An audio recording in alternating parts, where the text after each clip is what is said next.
सच्चिदानंद भगवान की, गोविंद भगवान की, ब्रज 84 कोष में बसे हुए सभी देव देवताओं की। आइए भगवत प्रेमियों, अब मैं आपको थोड़ा सा अवगत कराना चाहूँगा कि जिस उद्देश्य से हम आप लोग यहाँ आए ना, उसमें विशेष बात क्या होगी वो आप खूब ठीक से ध्यान से सुनना। सबसे बड़ी बात तो ये होगा, अभी आपके सामने जो अक्षत देख रहे हैं, पुष्प देख रहे हैं, जल देख रहे हैं और धूप बत्ती है, ये हमारे साक्षी होंगे इस यात्रा के, ठीक है ना। और इस ब्रज 84 की यात्रा के साक्षी हमारे जो अक्षत, पुष्प, जल और धूप, और साक्षी इस पूरी ब्रजभूमि के जितने इस पूरे अवयव में जो बसी हुई सत्ता है सच्चिदानंद, उनको हम साक्षी मान के संकल्प लेंगे। संकल्प से पहले एक बात है जो आप सुन लेंगे, हम परिक्रमा में जो चल रहे हैं उसका एक विधान है, उसे सुन लो। क्योंकि अभी हम आप चल के जो आए ना, हम केवल अगर चल के आए हैं तो इसलिए आए हैं कि हम जो है अपने जीवन के पुण्य को और भगवान के को साक्षी मान के कैसे करें। हम इस प्रकार की परंपरा से जुड़ने के लिए नहीं आए हैं कि हमने सुन ली है और बस हम शुरू कर देते हैं। मैं आपसे एक निवेदन करूंगा, और वो निवेदन मेरा ये है कि आप आज से प्रारंभ कर रहे हैं और जब तक जो अंतिम दिवस होगा जो जिसमें आप पूर्ण करेंगे, उसका एक संकल्प है कि हम यात्रा में जो प्रदक्षिणा कर रहे हैं उसमें हमें क्या, क्योंकि बिना सिद्धांत के, बिना नियम के कोई भी कार्य और कोई भी जीवन सफल नहीं है। जैसे रोटियां मुंह से खाई जाएंगी, कान से डालो चली जाएगी? नहीं जाएगी। अब कान से सुनना है तो कान बंद कर लो और मुंह को खोल लो, नहीं सुनोगे। आँख से सुनना चाहो, नहीं सुनोगे। ऐसे ही ब्रज 84 कोष की प्रदक्षिणा जो करने हम आए हैं, उसका एक उद्देश्य है कि हम निष्पाप कैसे होंगे। भगवान आपकी शरण में आकर के हम आपसे ये आरजू करते हैं, प्रार्थना करते हैं। उस परिक्रमा के कुछ नियम है वो सुन लो, उसका अनुसरण करते हुए आप ईश्वर को साक्षी मान के प्रदक्षिणा करेंगे। तो उसमें सबसे पहला नियम ये आपका ये रहेगा कि आप जब प्रदक्षिणा में चल रहे हों, वो आपका विषय है कि आप व्यसनों से इतने ग्रस्त हैं कि आप छूट नहीं पा रहे हैं, तो आप जानें। लेकिन अगर आप अपना समय और अपना पौरुष खराब कर रहे हो तो उसके लिए क्या है वो सुन लो। जैसे प्रदक्षिणा में हम चल रहे हैं, प्रारंभ हमने यहाँ से करिए, संकल्प ले लिया है, सच्चिदानंद भगवान को हमने साक्षी बना लिया है। तो जितने समय तक आप परिक्रमा चलो उस समय बीड़ी, तम्बाकू, अन्य प्रकार की जो खाने पीने की जो और भी हैं, गुटखा है, अन्य प्रकार के जो व्यसन हैं, जितनी परिक्रमा करें उस समय आप बिल्कुल व्रत कर लो।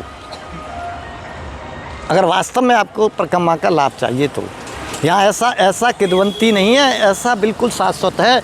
जो जैसी मनोभूमि बना करके प्रदक्षिणा करता है वो उसकी पूरी निश्चित होती है, जो जिस मनोभूमि से आता है। लेकिन वो उसका सिद्धांत और नियम है।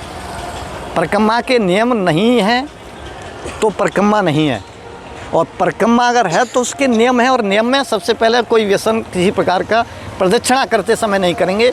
जैसे रसोई में जाते हैं, चप्पलें नहीं पहनते हैं, और रसोई से बाहर निकली चप्पल पहन ली, ऐसा होता है, वहाँ का नियम है, ये तो सबको पता है।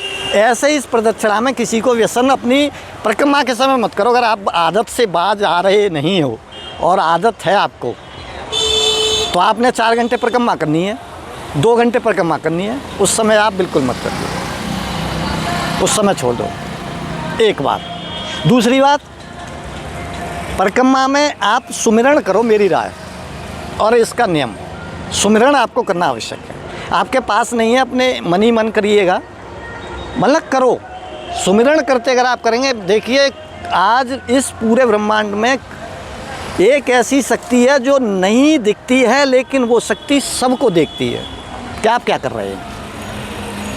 और जब आप क्या कर रहे हैं तो वो देख रही है, तो उसका फल ठीक उसी प्रकार मिलेगा। दूसरा, एक दूसरे से बात करेंगे तो काम की करेंगे, रुक रहे हैं कि कुछ खाना है कि कुछ पीना है, लेकिन उस समय आप चल रहे हैं तो सुमिरन करो। ये बहुत महत्वपूर्ण विषय है। चाहे बाकी तुमसे हो रहा है या नहीं हो रहा ये नहीं मुझे पता है, लेकिन ये मुझे पता होना चाहिए, ये तुम्हें पता होना चाहिए कि हम जब प्रदक्षिणा कर रहे हैं तो उस समय में सुमिरन करेंगे।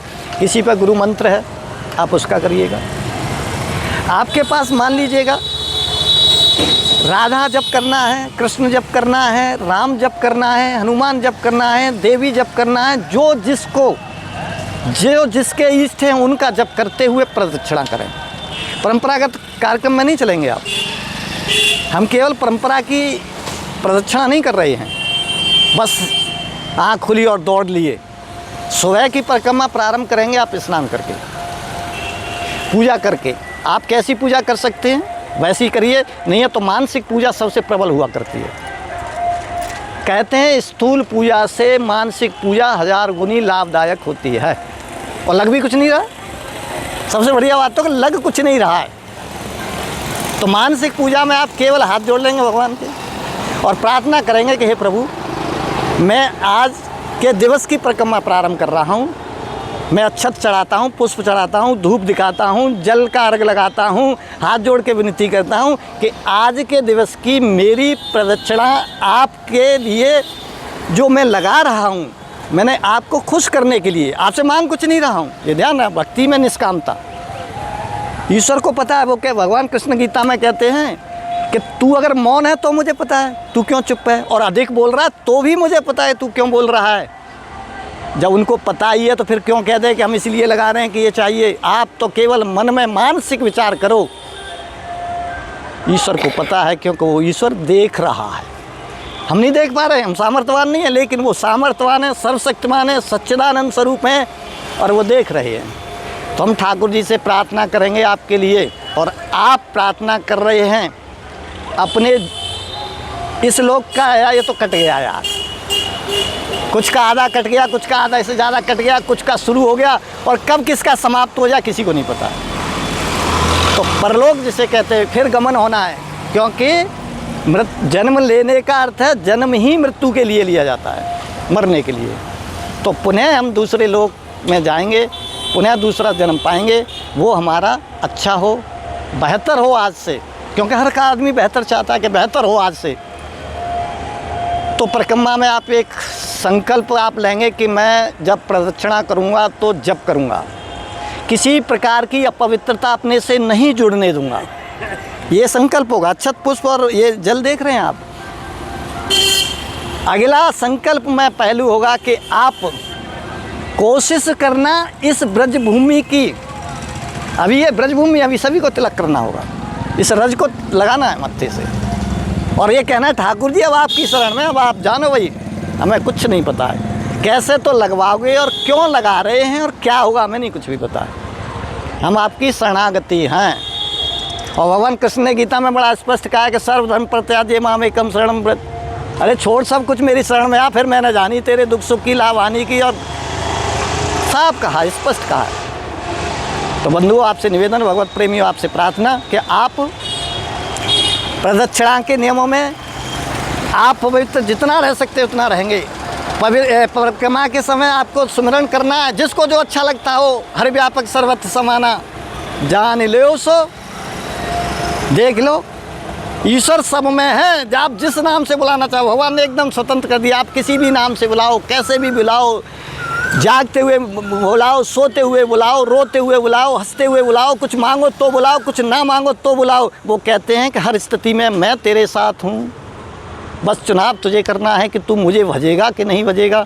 और अगर तुमने भगवान को भज लिया तो तुम्हें फिर अपने जीवन में भजने की आवश्यकता नहीं पड़ेगी। पवित्रता रखना है, सुमिरन करके प्रदक्षिणा करनी है। अगली बात ये रखनी होगी कि जितने समय आप प्रदक्षिणा करो, पवित्रता का ध्यान, सुबह नहाएंगे, वस्त्र साफ पहनेंगे, सुमिरन करेंगे।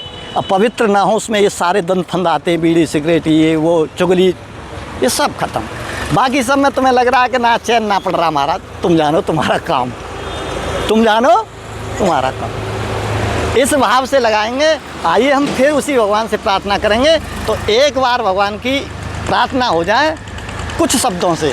शब्द हम बोलना नहीं जानते हैं, व्याकरण हमसे आता नहीं है, ज्ञानी हम है नहीं, लेकिन हे भगवान, हे ब्रजभूमि के अधिष्ठाता, सच्चिदानंद भगवान और उन ग्वालाओं के सखा अर्जुन के मित्र हैं और सखियों के प्राणाधार, गोपियों के जीवन, आज इस ब्रज के रक्षक और इस पूरे ब्रह्मांड के नायक।